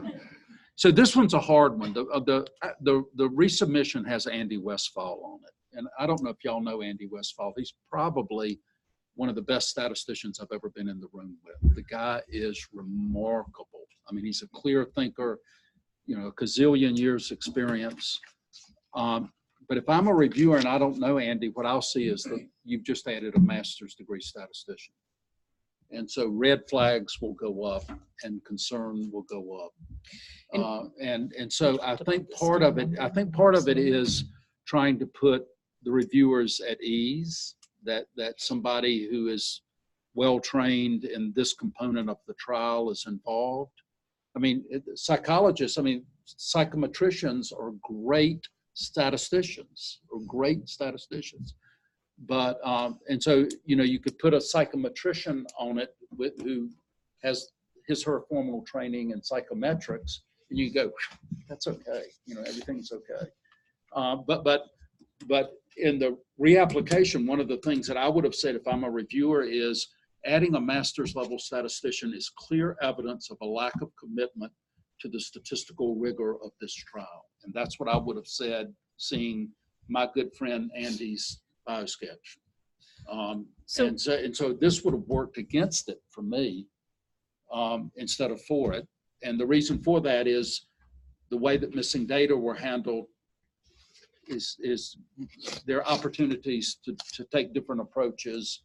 And I would have read Andy and the lack of IPW or multiple imputation or things that are now the standard and said that they just don't care about statistics. So one thing I just want to point out is that, for this mock review, we're following the pink sheets that were given. And I know that you have other kind of concerns about the application that the reviewers didn't pick up on. And so, the only thing I had to respond to were the actual pink sheets, which didn't really have some of these concerns in, right? So about the statistical pieces, we did have Andy on. He was a co-investigator with his biosketch. We had this discussion openly with Andy too. Andy is the one that actually brought it up and said, hey, I'm not a PhD statistician, but Andy does a lot of the stats for CFAR, which is where this is really in CNIX. Trust me, I would have Andy do any analysis that I would ever want, and I would never check anything. So for me as the investigator, the PI, I felt it was really important though, because Andy had such breadth of knowledge with this population and clinical trials specifically too, I wanted to keep him on. So I made the decision to keep him on rather than to put some sort of figurehead in place that wouldn't probably be as actively involved as I knew Andy would be. And I think And- Andy's quite modest. And so if you look at his bio sketch, it just kind of says, I've done this for a long time. I think, you know, if it was me, I might have said, okay, I was the primary statistician on this clinical trial, that clinical trial. And I think that would have. I mean, to some after all, extent, R.A. yeah. Fisher never finished his doctorate either. Right. So, I mean, I think that, That's pretty funny. I But, didn't know that. but I guess one of the things we may be getting to is that as a PI of an application, you have the right to send people's biosketches back to them and say, I want you to make this stronger and highlight this, this, and this about yourself. Or if you want me to do it, I'll draft it for you and you can tell me it's okay. Because you need to be aware of how every aspect of what gets handed in on your application may play, and be sure that it's optimized. You know, not that you're not telling the truth, but that you tell the truth in the most powerful way that supports the value of what you're trying to do. So don't feel like you don't need to pay attention to those details, and don't feel like you can't go to big Professor so-and-so and tell him that, you know, this biosketch you sent me references a study that isn't this study, and we have to fix that. You know, that's got to be taken care of. So, yes. So that's like, how much time do you all spend on looking at bios? I know you do. I mean, I always flip through them as a reviewer, because I want to make sure they have the relevant expertise. Like Dr. Howard was saying, if someone's doing neuropsych testing and they don't have a neuropsychologist on there, that's going to be a big problem for me. Right, and for me, when I was flipping through this for the clinical leads, were have these people done clinical trials, and they had, and so that, you know, that put me at ease. As a reviewer, would you mind reading a project without, like you were saying before, without knowing at all who's gonna do the work, just the pure project, without knowing what institutional, what the PI, and have that information later. Once you score the project, and then once you're there on the study section, they tell you, these are the biosketch, and you can know who's gonna do it. So, I was actually part of a of a trial that NIH did that was pretty much that. So they had sent out actual grants, and they sent out two versions. One, you know, that included the biosketch, and one that didn't. I think that NIH does these things. If you look, they have a. Do you remember what it's called? The Center for Science.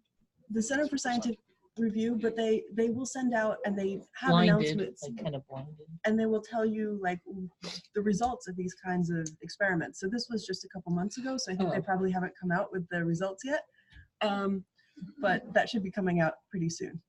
That would be really cool. Seems that like a huge impact. You know, what institution who's gonna do the work, kind of biased in a way, not in a bad way, but you just know, okay, these people are really good at it. I'm confident that they're gonna do it good. So it's kind of, you're not really looking at the project itself and how it's described, the design of the study itself. So I don't necessarily know everybody whose grants I'm reviewing, in particular because the study section that I review for most frequently has both cancer and cardiovascular plus sleep and some other stuff, and I do cardiovascular. So what I'm looking for is if there's something funky about the study design. So if like I think that the stats aren't quite right, I'll then go back and look at the, you know, who's and that helps give feedback. So you know, you say, okay, one of the ones I did, like they missed something very fundamental about the way standard deviations work. And so they, you know, and they say, okay, we've got all this applied stats. And like, yeah, you have all this applied stats, but you don't understand the structure of this equation. So you really need somebody with theoretical statistical background. I would have loved to be part of that. It seems like to me, at least if you're doing larger studies, you can look at what pilot data is given, and there's no way to hide who the people are. If you're very familiar with that specific. Yeah, Mhm. and Stuff that's I going think on in in a that very real sense, if what you're doing, for a lot of time, running a trial is very much like running a business. I mean, they get large and complicated and have lots of moving parts, and that somebody can describe what ought to happen is, to me, different than, do you have experience running a business? And so to me, I think the experience of the investigators is an integral part of whether I believe they can do this, particularly recruitment. One quick question. So for the NIH, to what extent do they distinguish mathematics from statistics? The reason why I ask is I do artificial intelligence and wetland work, but I have a PhD in mathematics. So do I have to put a statistician when I am a statistician? It's a really hard question because it is moving towards the basic science spectrum. And by tradition, basic science grants have not had the same emphasis on statistics as clinical work. I personally think that's changing. I'd love to have an opinion of other basic scientists, but I think there's a move towards, I mean, if you look at a lot of basic science, what they do is, you know, RAP group 1, RAP group 2, 1,000 t-tests at every point in time. It turns out that's not the best approach. And in fact, it turns out that's wrong. And there's a movement now towards basic science, particularly animal basic science, being more replicable, being more statistics based. So I think the answer is not now, but maybe in the future. But that's my guess.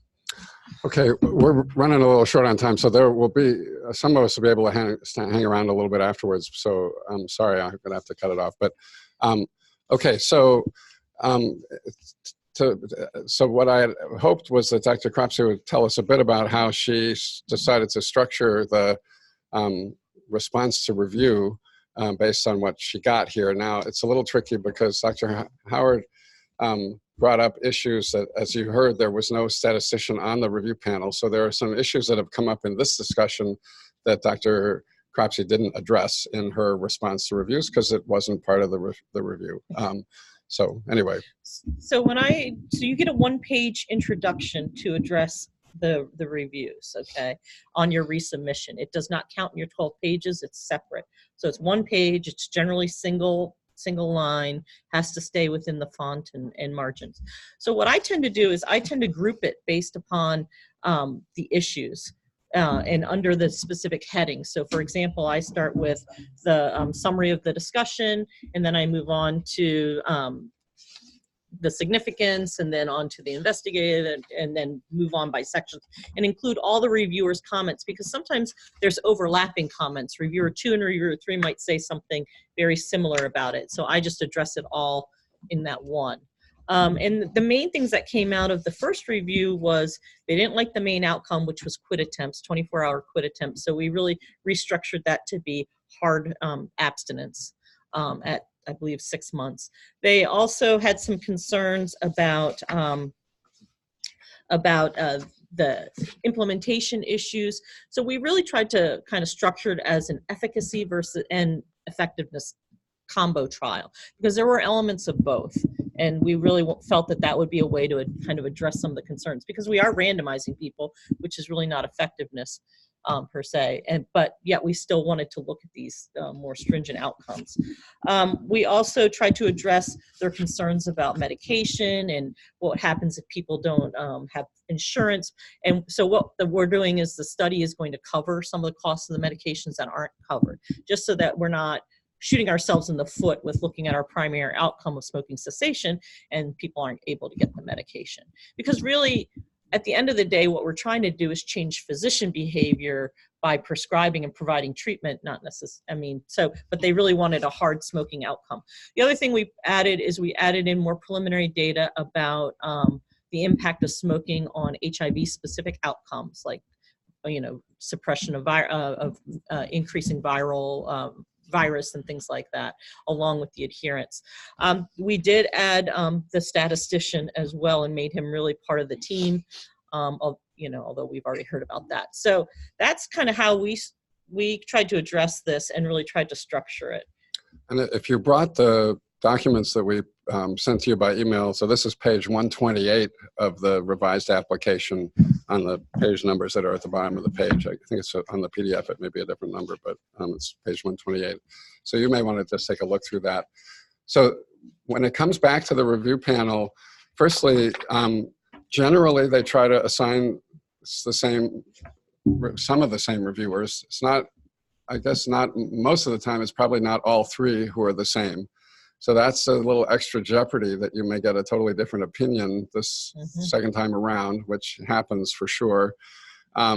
but everybody, the whole panel will get the summary statement from the prior review, the original application, and the revised application. So most people don't have the time to read the entire first application again, but they look at the review, the concerns from the review carefully. They look at this summary, the response to the review, and they may go back and look at specific things that the review addressed. They won't generally read the whole application, the whole first application over again, but maybe others on the panel can give their opinions of how that generally plays out. But and then the process goes the way it did the first time around. So anybody want to make any other comments about how the... No, I think the idea of getting a new reviewer on a resubmission can be so depressing. Because, I mean, you know, you work hard, you try to be responsive to everything that's said, and then you get hit out of left field by this new guy or gal is so hard. It's so hard. And it happens. Right. But it happens to everybody. So it's just part of the process. Yes.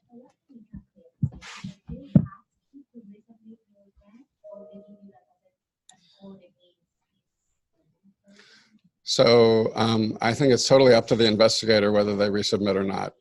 Sometimes, when you get your summary statement, it's a good idea to talk to the program officer who you hope was in the room when your grant was discussed, probably was, to ask them whether they have advice and to tell them more or less what you're planning to do with your response, and do they think you're leaving out anything major that you ought to be addressing. And their goal is to try to help get the best science funded. And they will tell you if they say, you know, that the discussion in the room made it look like there just was very little enthusiasm for this whole concept. And so you may be better off putting your efforts somewhere else. Or they may say, I think if you address this, this, and this issue and really do it well, you have a really good chance of it. Whatever you do, do not be depressed by your first score ever. Right. I mean, do not be depressed.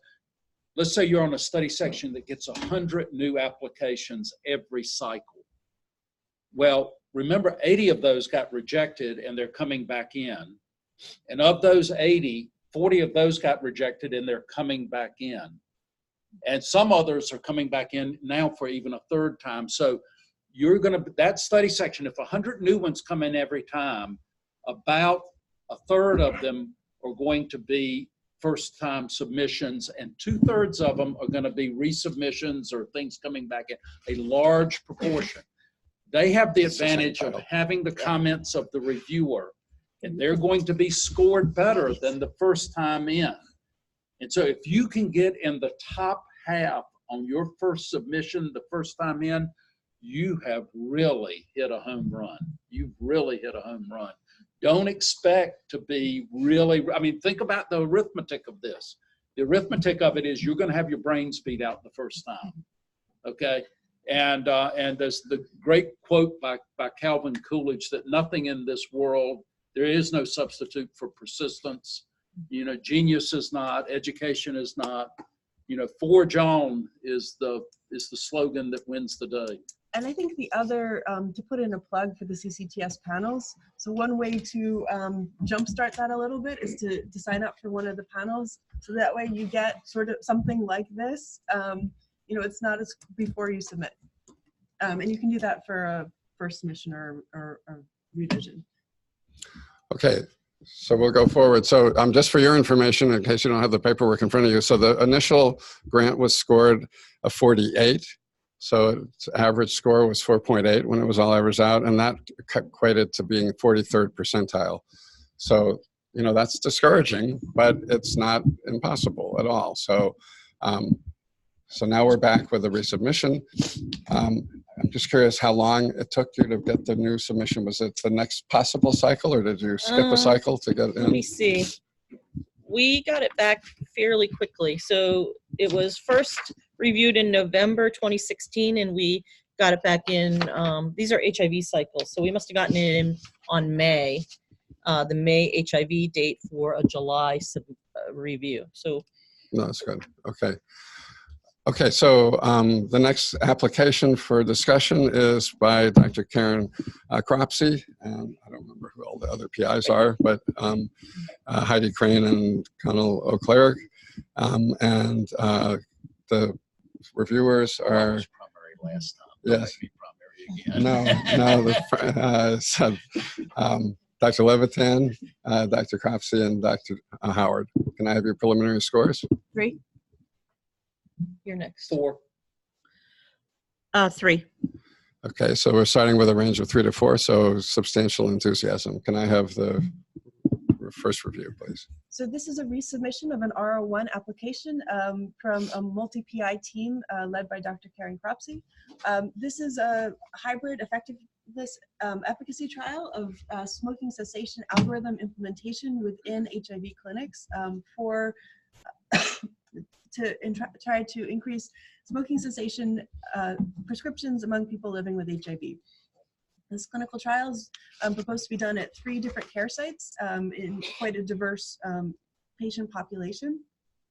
And patients will be randomized to either receiving algorithm-directed therapy or enhanced usual care from their usual HIV provider. In AIM-1, they'll be looking at smoking cessation, and in particular, one of the things that they've responded to the review is that they're now looking at, rather than 24-hour quit attempts, they're actually looking at point prevalence abstinence, which I think is a major improvement in this clinical trial. In AIM-2, this is also not unusual. In AIM-2, they'll be looking at feasibility issues from the patient and provider perspective. And then in AIM-3, which is new, they're going to be looking at cost effectiveness of this intervention, which is important when you start thinking about is this the right intervention for this problem. So this is a highly significant problem. The investigators make a very good case that smoking cessation is something that we should be working towards for people living with HIV. And they've been quite responsive to the prior reviews.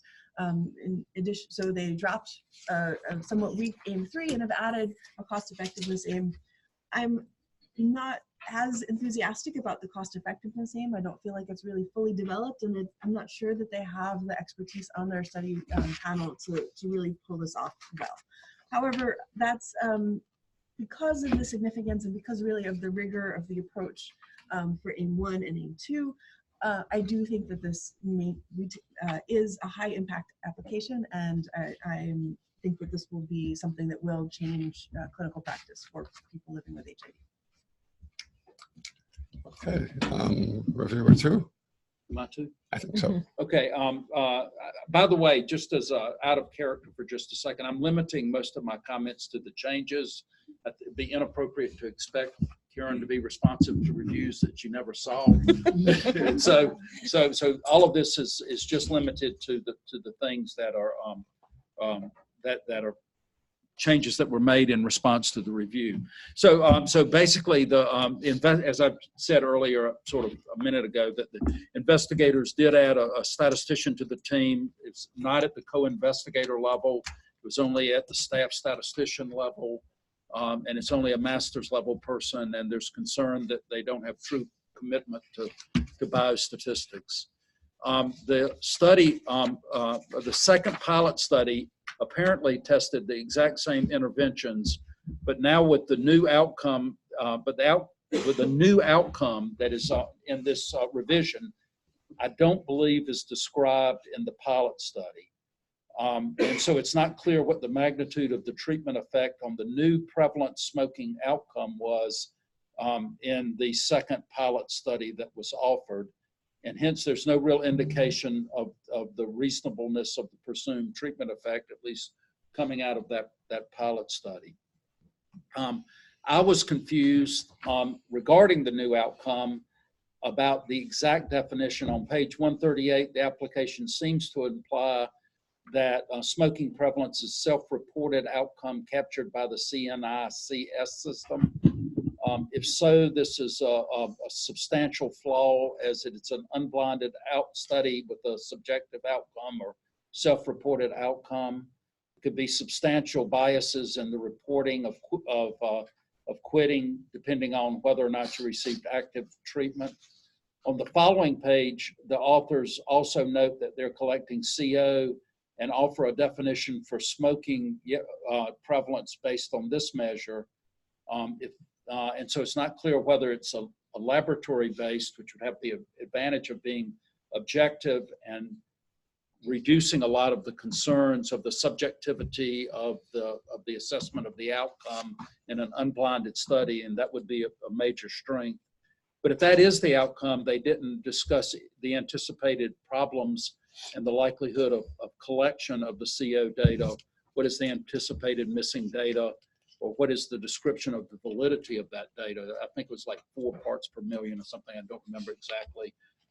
But what is the reliability and validity of that as a threshold to really be a measure of the outcome?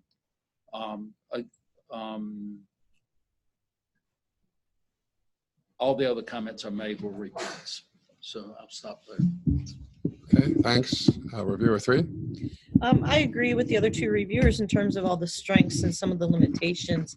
You know, I guess, you know, I do smoking cessation research, so if CO is a good outcome to look at. It's a biochemically verifiable outcome that is objective. So I wasn't as concerned about that as reviewer 2 was.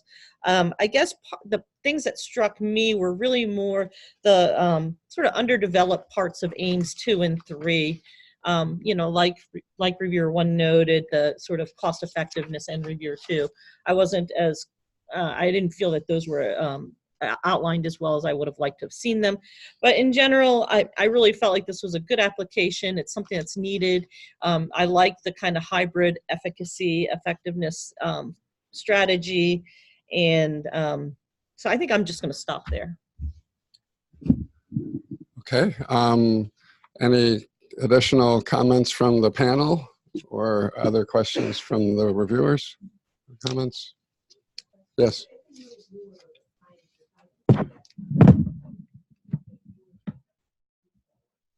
Oh yeah. Absolutely. So the question is, if there's a new reviewer that joins the panel, can they bring up totally new issues that weren't brought up in the first review? And absolutely, they do a fresh review. They can totally change the discussion. So it's a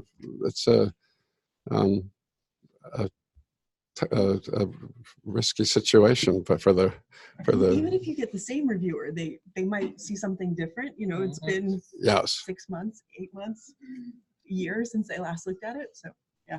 Yeah, they're in a different degree of sleep deprivation this time when they read it than they were the last time, and it's just it can be different. And sometimes people on the panel who weren't assigned the application can be like, oh, I read this application the first time around. I'm not a reviewer, but I remember it pretty well, and these are the things I'm concerned about still. Though they're not supposed to say that. Well, they're not not supposed to say anything about the prior, but yeah, that's true. They're not supposed to, true. but they often do, unfortunately. Right. Okay. Any other comments about the non-criterion scores that go into our? no concerns. Okay. Yeah. So can I have your final scores? 3. 3. Okay, so normally a reviewer who may have changed their preliminary score to a new number will say, I'll move my score to whatever it is. And the study section in general likes it if everybody comes to the same score in the end, because it means that everybody's listened to each other and they have made a judgment that's rational. So when there's a score of 3, the range, so we have a range of 3. Most study sections, I think, will allow you then to score either a 2 or a 4 as a general member of the panel without having to raise your hand and say you're voting outside the range. I don't know how that works. Is that not true for you? I've never heard that. Nope. Never heard that. Okay, so that's been in big program project panels I've been on. So you would still need to say if you're going to vote outside that range. So we have a range of 3. Anyone planning to vote outside the range or score outside the range? No, okay, please mark your scores. And then are there any budgetary or other Looks concerns? fine to me. No concerns. Okay, so that would be it. One thing we should talk about a little bit is about the scoring. So NIH is trying to spread the scores, because what happens is you get a lot of compression up at the top end, the 1s, 2s, and 3s, or you get a lot of compression in 3 and 4, or 2, 3, and 4. So what they're trying to do is really tell reviewers, start at a 5 and go up or down based upon the merits and things that you don't like about the grant. And so, you know, the fact that it got around a 5 the first time is not too horrible. You know, the fact that it was scored is good. You know, but so, you know, keep that in mind. And you can see the final score for this was a 30, which was 20th percentile. NIDA, unlike some institutes, doesn't have a set funding line. So it's not like, okay, top 12 or 12th percentile and above get funded. NIDA can kind of go and pick what they want, for better or for worse. But that's not the case for most studies or most institutes. Yes. Quick question about the percentile. That's within the study section or across all study sections? I mean, how do you ensure that That's within the institute, Right. ultimately, I think? No. No? It goes, I think it's a rolling percentile from the last 3 for that study section. Some of them have dual panels, so sometimes they'll do it across a couple of study sections, but it's not. I don't know how many cases doing now, but the study sections we're on, sometimes we'll do 120 or used to do 120 grants at a sitting. Mm-hmm. And so you doing a percentile over 3 rolling sessions makes a lot of sense. You have 300 sample size of 300. Yeah. And you can make a percentile. I've also observed on the neurological clinical trials study section that does 2 grants in a cycle. Mm-hmm. Right. And so they do contortions to get their percentiles because there's not a denominator. And again, most RO1s are generally percentile, but the other mechanisms may not be, right? So a K may not be. I have seen a K be percentile, but a lot of times they're not. It's just interesting to think about this before, about choosing which study section you submit to competition.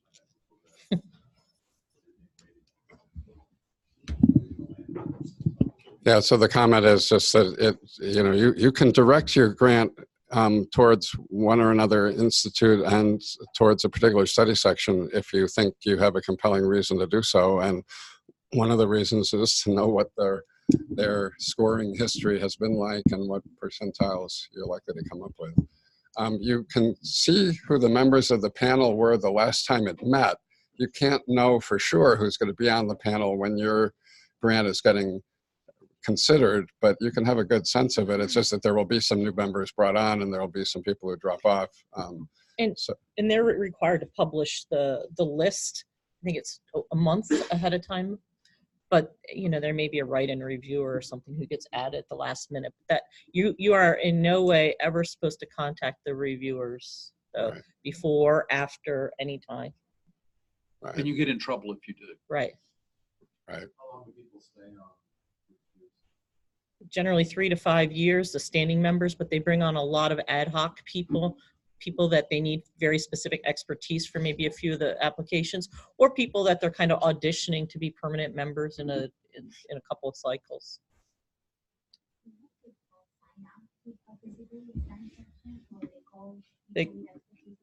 They call you based on expertise, but NIH does have a new investigator program where you can fill out an application to be kind of like a junior reviewer, and you go on that review panel for 1 or 2 cycles, and you review a few applications. You don't have the same load that most do, but you get the same, you get assigned as a reviewer. You may be reviewer 2, and you get to weigh in just like and function as a reviewer. And that's really kind of a training or mentoring opportunity. Yeah, and I think, so I started NIH reviewing that, through the early career review program. So if you go on the CSR website, it'll tell you how to apply. And it was a fantastic experience, sort of writing my own grants, and then looking at other people's. You can see the problems a lot easier looking at other people's. If you can keep your ears open and your mouth shut while you're on study section, you can learn a tremendous amount. But that program is very oversubscribed, so don't expect that you'll get called right away. But feel free to also to follow up with phone calls to let the people in charge of the program know that how interested you are, and it'll improve your chances a little bit. So yeah, I think it took maybe 2 or 3 years between when I signed up and when I got called, because they also need, you know, it's supposed to help you, but they also need to have you slot into a place where your expertise is needed.